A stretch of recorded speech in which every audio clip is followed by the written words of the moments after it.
Bandai just dropped their official statement at Bandai Card Fest in Dallas. Disaster. And instead of taking full responsibility, they actually blamed the fans? All right, let's break this down. So last week, I broke down why Bandai Card Fest Dallas 2025 was a complete disaster.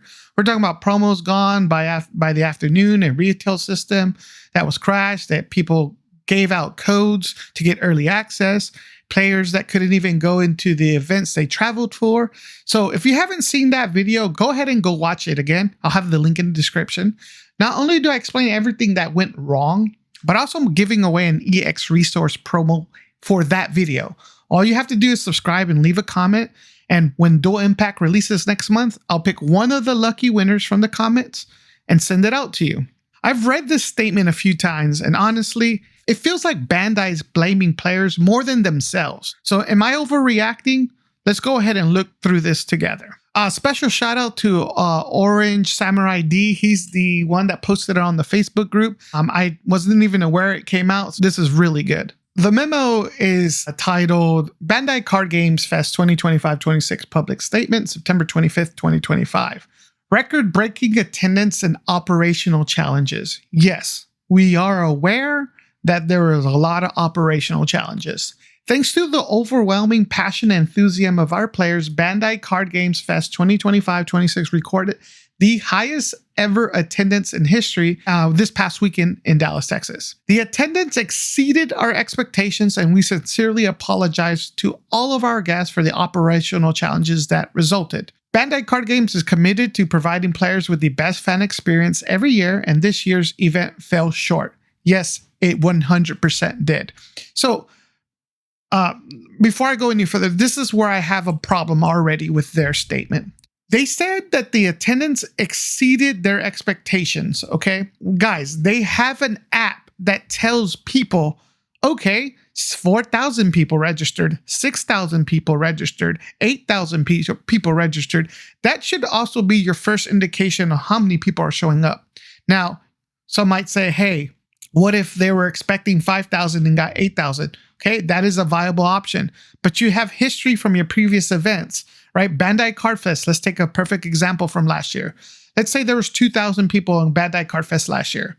They had 2,000 people registered, and then they ended up getting an additional maybe 1,000 people the day of the event. That's 3,000%. That's a 33% increase from their registered to actually what came out. So you can do that same type of prediction or forecasting. Let's say 8,000 people pre-registered. So you can do your forecasting and say, okay, we think there are going to be potentially up to 10,000 people. So let's make sure we have the operational capacity to support 10,000 people. Nope, they did not do that. So I completely disagree with them here. They are saying we're already working together with both Bandai Card Games and the organizer Play TCG on solutions to prevent these issues and enable us to deliver the premier card game event that fans want to expect. Why doesn't Bandai just come out and say, okay guys, we noticed that there was a problem with getting in. We didn't understand that we're going to have people waiting outside by a sanitary in this Texas heat. Come on, point out all your pain points that you failed and say you're acknowledging not only that to your fans, because I know there's several people that traveled and I got tons. There's over 700 comments on my previous post about people complaining about what they went through. I know several people flew into town, people drove into town. It just ruined the experience. Like, come on. Acknowledge where your failure points are. No one says you need to provide a solution at the moment, right? Just acknowledge this is where we failed. Like there's no mention of the 3 judges that sold the QR codes. Why is that not on the statement? That should be the number one thing that they should be apologizing for, because that screwed up all of the retail. And I want to also point out in the other chat, we also had people saying that the fans are at fault because, you know what? The fans only can take advantage of a poor system. So if the poor system is the problem, well then yes, there's going to be people that are going to take advantage of it, right? So I disagree with that comment. It's up to the end of the day, it's up to Bandai. Now some people say it's Play TCG's fault. I don't blame Play TCG as much as I blame Bandai. Why? At the end of the day, when you walk in there, you see the branding, it says Bandai Card Games. That's it. So imagine this. You have an iPhone. You're all hearing what's going on right now with iPhones. There's a scratch gate. Are the people blaming the workers and the factories that created it? No. Are they blaming the factories that created the iPhone? No. They're blaming Apple directly because Apple is the brand. Bandai Cardfest, or Bandai in this example, is the brand. They're the ones at the end of the day that are fault for anything that goes wrong. Now let's keep moving forward. But while we understand the frustration, the aggressive conduct by some of the attendees, including assaulting staff and abusive, is completely unacceptable.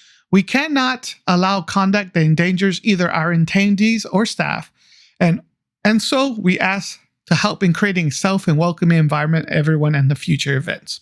So I'll start off with this right off the rip, guys. Yes, that is completely unacceptable. Assaulting any person, assaulting any staff, using abusive language on any person or staff. That I 100% agree with. But you also have to realize why that happened. The root cause of the problem was because fans were frustrated because there was miscommunication. Information wasn't being provided to people.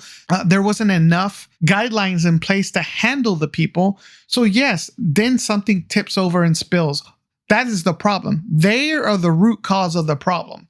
So you got to figure out next time, how do we prevent this problem to happen? And maybe number one is have better communication. Secondly, you should be working on how do we want people to line up? We're expecting 10,000 people over the course of the weekend. Let's figure out how do we have people wait? How do we sign up? I've heard stories where people were waiting in line for hours and they happened to be in the competitor line. So they had to get out of line and get to the back of another line. That to me is the communication failures. I get it. There are signs that say competitor line. But sometimes if you're walking in and you just see a line, you might just go in. Sure, is that on you for doing that? Yes, it is. But if there is more communication and more staff available, hey guys, are you a competitor? Are you generator? Please go here. Please go here. I'll also point out another thing. I didn't know that the registration was downstairs. I was thinking from the map, oh, it's up here, but I didn't read. There was a misalignment. I didn't see it go down. Cool. I asked somebody, someone said, oh yeah, you just got to go down. So thank you for that person. But these are the problems. But to me, what I find most unacceptable, blaming the fans and not taking any accountability of what went wrong. There's tons of things that went wrong. Promos, there's several rounds where there's players that sat down and had no opponent because they wanted the competitors were trying to get market time. There was literally people saying that would buy stuff from the retail store and actively say, hey, $80 for this right in front of the staff. Like, to me, that should not be allowed. There's so many failure points that this statement does not say anything about. I have issues with it. Like, just point out, say, hey guys, I'm glad they at least said, yeah, we understand there was a problem, but you don't even point out those problems. And I think to genuinely say, yeah, we screwed up, you need to point out those problems and say, now we're working together to fix those problems going forward. But this is a cop-out answer. I do not agree with this statement whatsoever. Okay, so let's go ahead and just kind of recap everything. So they do announce that they had a record-breaking attendance. Sure, yeah, you do have breaking record attendance, but that's not an excuse. You don't, if anything, that just makes the lack of preparation worse. You can't brag about the whole turnout without ignoring the fact you weren't ready. They also apologize for operational challenges. That sounds nice, but it's vague. No mention of promos running out by 1 p.m., no mentions of the QR code, retail disaster. Just a blanket apology, no accountability for real issues the fans face. And here's the part that really kind of ticked me off. They shift the focus onto aggressive conduct from attendees. Look, no one supports bad behavior, but this feels like a deflection. The majority of fans weren't aggressive, they were just frustrated. And that frustration came from Bandai's poor planning and lack of communication. Finally, they wrap it up with saying their work on solutions and deliver events fans expect. That's not enough. Players don't need the vague reassurances. We need specific fixes. So that's my response to Bandai's Dallas statement. They admit attendance was huge, they give a vague apology, and then they shift blame towards fan, promising they'll be better. Honestly, that's not good enough. Let me know what you guys think. Did Bandai's statement hit the mark, or is it just damage control? Am I crazy thinking that this was just blah? It was nothing? Drop your comments in the comments below. And don't forget, If you haven't entered the EX Resource giveaway, go back to my previous video. The link's in the description, where you can go ahead and have a chance to enter and win the EX Resource from Bandai Card Fest. And go ahead and hit that subscribe button so you don't miss any more of the announcements and coverage related to Bandai, Star Wars Unlimited, and coming up, Riftbound. Thanks for your time, guys. Peace.